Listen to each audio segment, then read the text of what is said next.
College football, the rivalries, the love, the passion. Let's go, get in here! Let's go. Get in here right now! Get in here!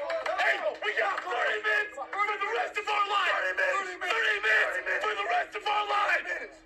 That's our battle in the first half. It ain't happening. We get the ball. I promise you one thing. We're going to hit somebody and we're taking downfield for a touchdown. I guarantee you that. Guaranteed. Look at me. Let's go. We got 30 minutes. Let's go. For the rest of our lives. For the rest of our lives. Let's go. Let's go. The atmosphere.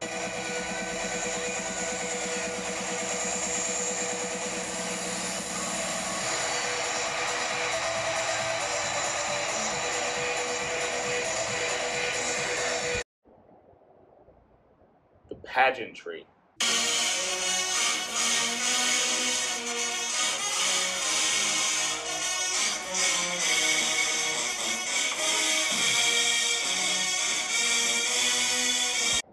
The entertainment.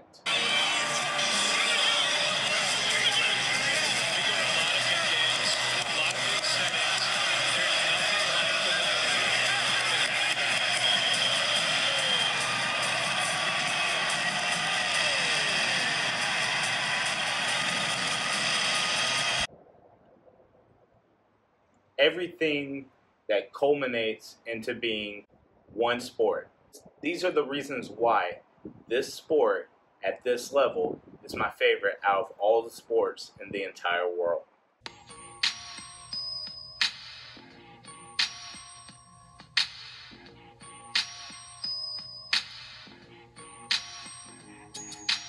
Hey guys, what's going on? It's your boy Saglitch, aka Sag, and I'm coming here having a discussion, a recap as to mine and All Day Andre's experience as far as the Cheez-It Bowl goes. As many of you guys may or may not know, I love football. I've been involved in football. I started at Pee Wee level at 5th grade, transitioned into middle school, which led into high school football, and I was lucky enough to get a scholarship both academically and athletically for Division II football as well. But this is about the experiences we shared over the Christmas break and the experiences we shared at the actual Cheez-It Bowl here in Orlando, Florida. The goal of every year for college football players are to come together to have an undefeated season. And this would lead into possibly going to bowl games or even being one of the top 4 teams going into the college football playoffs. 4 out of 100 plus teams is not necessarily something that's going to happen. As you can see, it's a very low chance. So many of these teams who have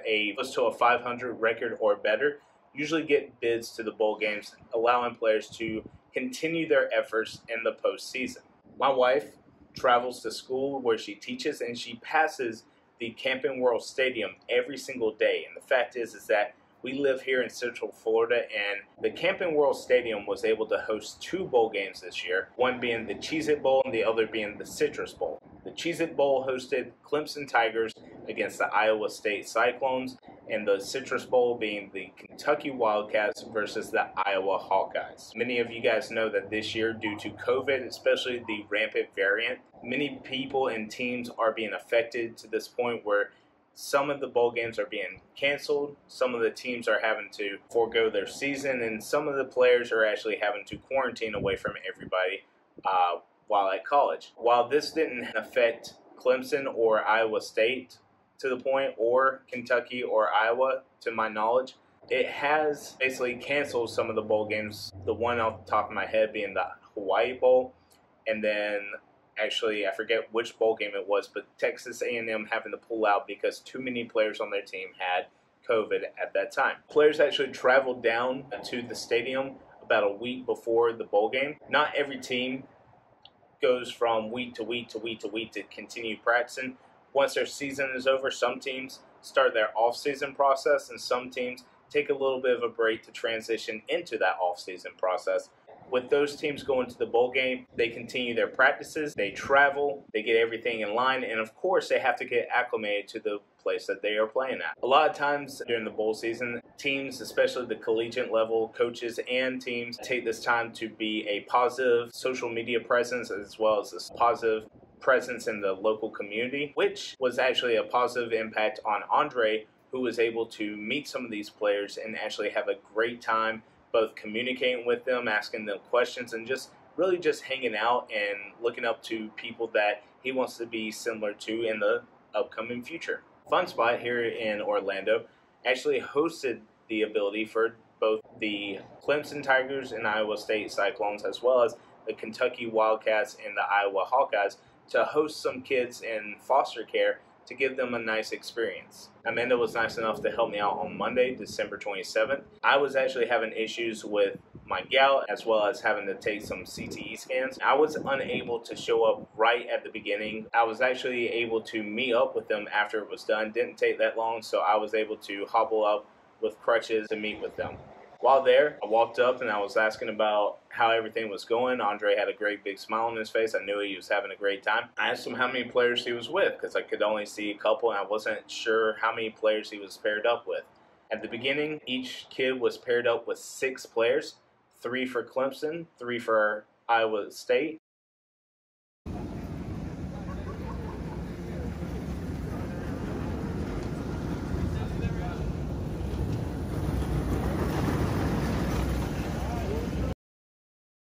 As the time went on, some of the players kind of did their own thing. Nothing against that. I completely understand it.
But there are 3 players that I want to shout out before we get too into it.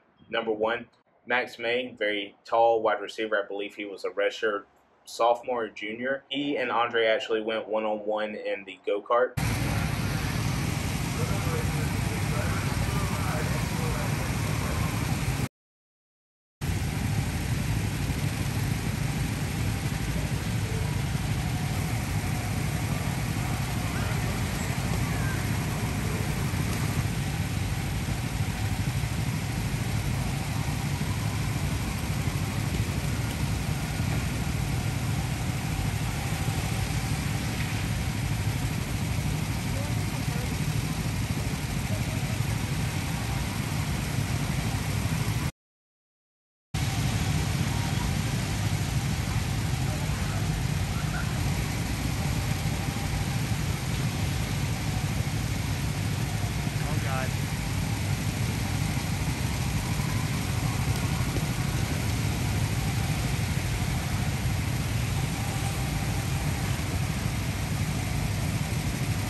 Number 2, Dion Silas, who was I believe he was a true freshman or a redshirt freshman for Iowa State. He was a running back, little guy from actually Tampa, Florida.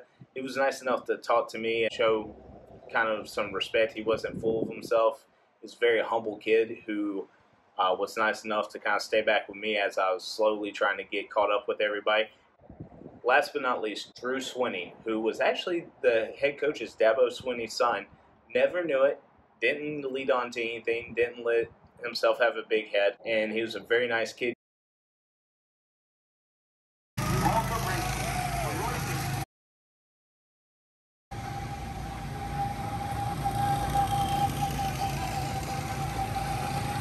Avoid contact with slower or stopped traffic.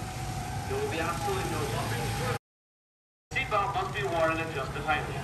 You must keep both hands on the You can tell that these guys, especially from the Clemson side, have been doing this for a while. Coaches probably talked to them about making sure that the kids were having a good time, the parents were okay, and all that good stuff. I have nothing but love for the guys that hung out with Andre. Andre had a great time. He was wondering when he's going to be able to do it again. He was going to have another opportunity later in the week, but it was going to be with the other team, the Kentucky Wildcats and Iowa Hawkeyes. On Wednesday, we were able to get tickets to the Cheez Bowl and had pretty nice seats. The one thing that I overlooked that I wasn't sure of is parking. And fortunately enough, Amanda's friend from down south in the Palm Beach Gardens area came up and met with her before the game and told her that she had like $100 ticket voucher for parking. And that's something that didn't connect to me at the time. I got tickets, but I didn't even think about where to park. So immediately when Amanda got back, she did her little magic trick and found parking for us for $40.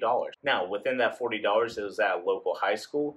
It was a 9-minute walk, but I wasn't about to pay over $100 to park close to the stadium. We went to the high school, we turned around, we got parked, and I got out, got my crutches, started walking. My foot was at the size of a golf ball underneath my ankle. Nothing against this. I wasn't going to inconvenience anybody, so I started walking. One of the people from the high school pulled up with the gator and said, "Hey, I got someone coming out. I see you need help. We'll send someone for you." So I went over to the side, stood there waiting for someone to pick me up, and this bike taxi actually overheard them say that, and he picked Andre and I up.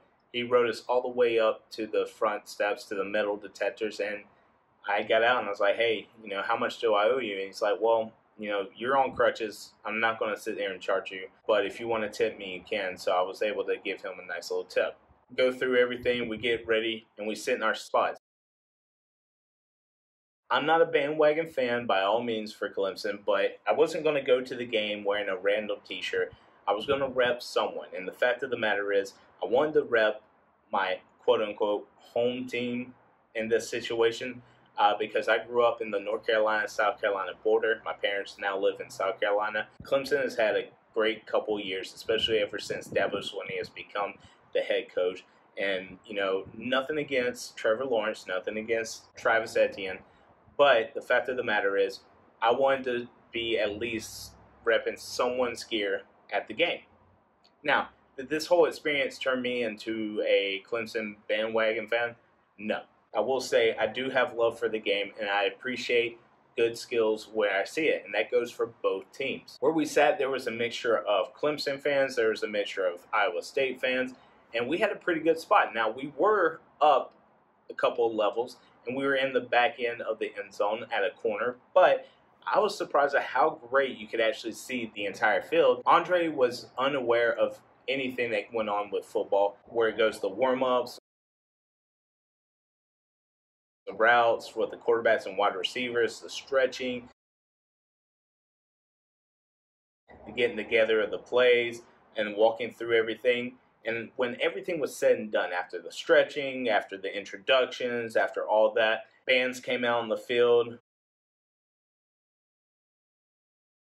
These were all experiences that Andre had no idea about, but at the same time, your boy also didn't have any idea about these experiences, because every time I've been a part of this situation, I was always in the locker room and had no idea what went on before every game. It was nice to see the difference and see all that. There was hosted events during that time where they had a guy that was always on the Jumbotron when there wasn't action going on.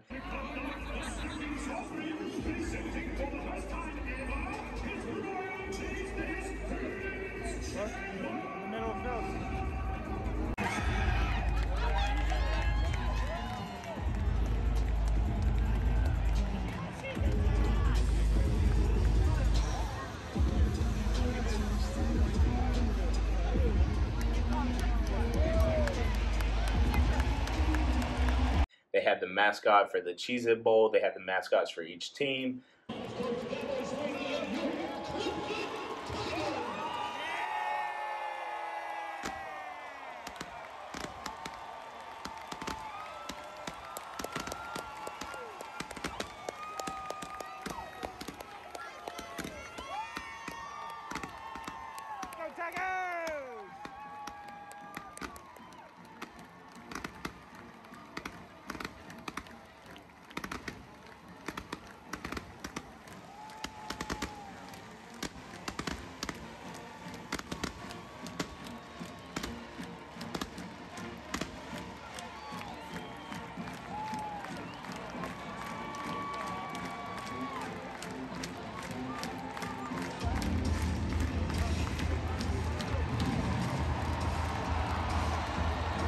they made sure that there was no real downtime where no one was going to be interested in what's going on. Talking about the game actually was very well balanced. I haven't followed much of either team during the entire year. While I do know that there are some players that were very good, I did know that DJ Ugalale was actually, if I'm saying that right, Clemson fans, I'm sorry if I'm not. I did know that he wasn't doing too well, considering that, he just now took over the starting spot. I do believe he was benched at some point during the year. But regardless, I did know that the teams were pretty good and all that. The one thing that I don't like about college football, especially during the postseason, but I completely understand, is the fact that certain players, especially high draft picks and people that believe that they are going to go to the next level from college football to the pros, sit out during those games to ensure that they don't get hurt and that it can't affect their draft stock during that time. One of these players was Breece Hall, who I believe was in the top 5 rushing total rushing yards or total all-purpose yards for the entire NCAA. And while one person doesn't change the course of everything, I do believe that if he was out there, he would have had an impact in the game. Talking about the game, they were evenly matched. There was a lot of kind of like filling each other out during that first time, and it actually went into halftime tied at 6-6.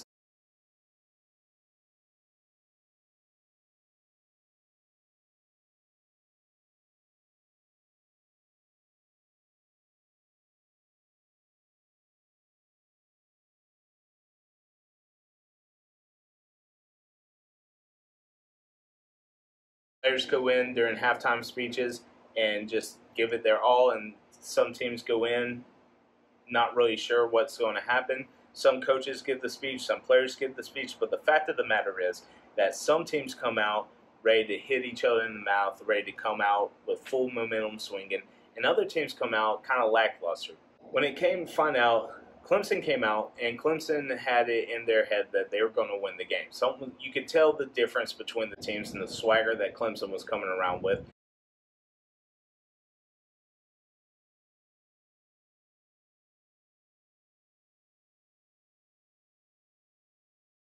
Although it was a great game, not every play is going to be, highlight worthy.